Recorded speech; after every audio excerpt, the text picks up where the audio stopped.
गेओ हिमाचल प्रदेश में स्पीति घाटी के ठंडे रेगिस्तान में बसा हुआ एक छोटा ऐतिहासिक गांव है जो समुद्र तल से लगभग 10,499 फीट की ऊंचाई पर स्थित है।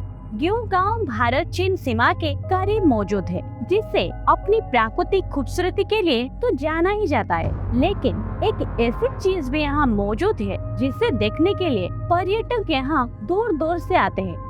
हम बात कर रहे हैं हिमाचल प्रदेश की एकमात्र प्राकृतिक रूप से संरक्षित मम्मी की। लोगों का कहना है कि इस मम्मी के बाल और नाखून आज भी बढ़ रहे हैं। ये बात जरूर आपको हैरान कर देने वाली लग रही होगी, लेकिन इस बात को स्थानीय लोग एकदम सच बताते हैं। चलिए इस मम्मी के बारे में आपको और रोचक जानकारी देते हैं। स्थानीय लोगों के अनुसार इस मम्मी को वहाँ के रहने वाले लोग देवता का दर्जा देते हैं। इस मम्मी का संबंध संघा तेंजिन नामक एक लामा से है, जिसकी मृत्यु लगभग आधी शताब्दी से पहले 45 वर्ष की आयु में हो गई थी। एक आधिकारिक बयान में ये पता चला है कि मम्मी भारत तिब्बत सीमा पुलिस ने सड़क निर्माण कार्य के दौरान पाई थी। कुछ का कहना है कि ये मम्मी खुदाई का काम करते समय देखी गई थी। हालांकि स्थानीय लोगों का दावा है कि वर्ष 1975 में भूकंप के बाद एक पुराने मकबरे को खोलने के बाद भिक्षु का मम्मीकृत शरीर मिला था, लेकिन इसके बारे में जानकारी और इसकी खुदाई 2004 के बाद की गई थी। तब से पुरातत्वविद और जिज्ञासु यात्रियों के लिए ये रुचि का विषय बना हुआ है। खुदाई के बाद से हिमाचल सरकार ने मंदिर के रख रखाव और सुरक्षा का जिम्मा संभाला है। इस मॉन्क की संरचना मिस्र की मम्मी से बिल्कुल अलग है। ऐसी कहानी प्रचलित है कि खुदाई के दौरान मम्मी के सिर पर कुदान लगने से खून निकल गया था, जो कि ऐसे सामान्य तौर पर संभव नहीं है। मम्मी की संरचना पर इस ताजा निशान को आज भी देख सकते हैं।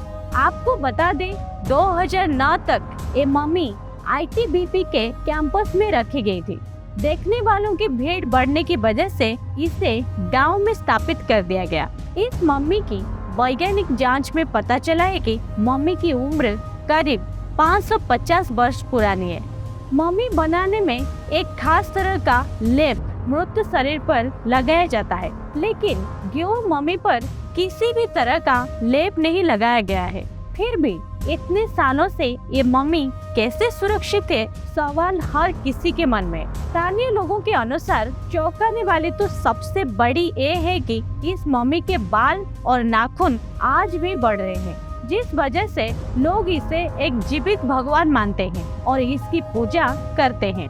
मम्मीकरण एक सामान्य तिब्बती प्रथा नहीं है जैसी मिस्र में प्रचलित थी। पुराने समय में तिब्बती या तो अपने मृतकों को गिद्धों और मछलियों को अर्पित करते थे या उनका दाह संस्कार करते थे, लेकिन कुछ ऊंची पदवी पर मौजूद भिक्षुओं को मम्मी बना दिया जाता था और उनके शरीर को एक मार्गदर्शक के रूप में भक्ति के लिए रख दिया जाता था।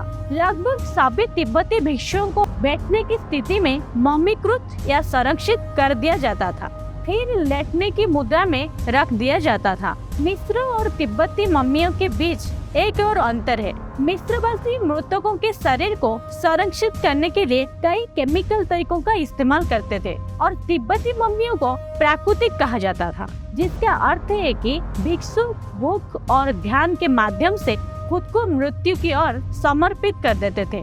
स्व मम्मीकरण की इस प्रक्रिया को स्वकुशिन बुश्चु कहा जाता है, जो शरीर को उसके वसा और तरल पदार्थ से दूर कर देता है। इसका श्रेय जापान के यामागाटा में बौद्ध भिक्षुओं को दिया जाता है।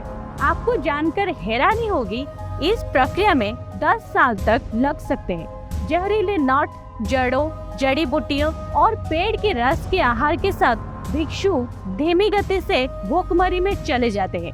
ऐसा माना जाता है कि संघ तेंजिन ने भी खुद को मम्मीकृत किया था और इसीलिए शरीर पूरी तरह से सूखा हुआ है। संघ तेंजिन की मम्मी आज एक मंदिर में विराजमान है। उसका मुंह खुला हुआ है, टांग दिखाई दे रहा है और आंखें खोखली है। ऐसी अनोखी मम्मी को देखना तो बनता है। ये एक बेहद ही शांतिपूर्ण और सुंदर गांव है।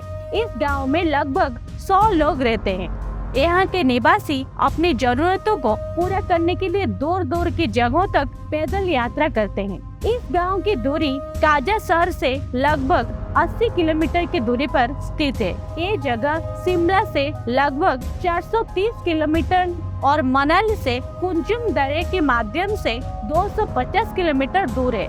इस घाटी में पहुंचने के लिए आप निजी परिवहन की मदद ले सकते हैं। यहाँ आने का सबसे अच्छा समय गर्मियाँ है।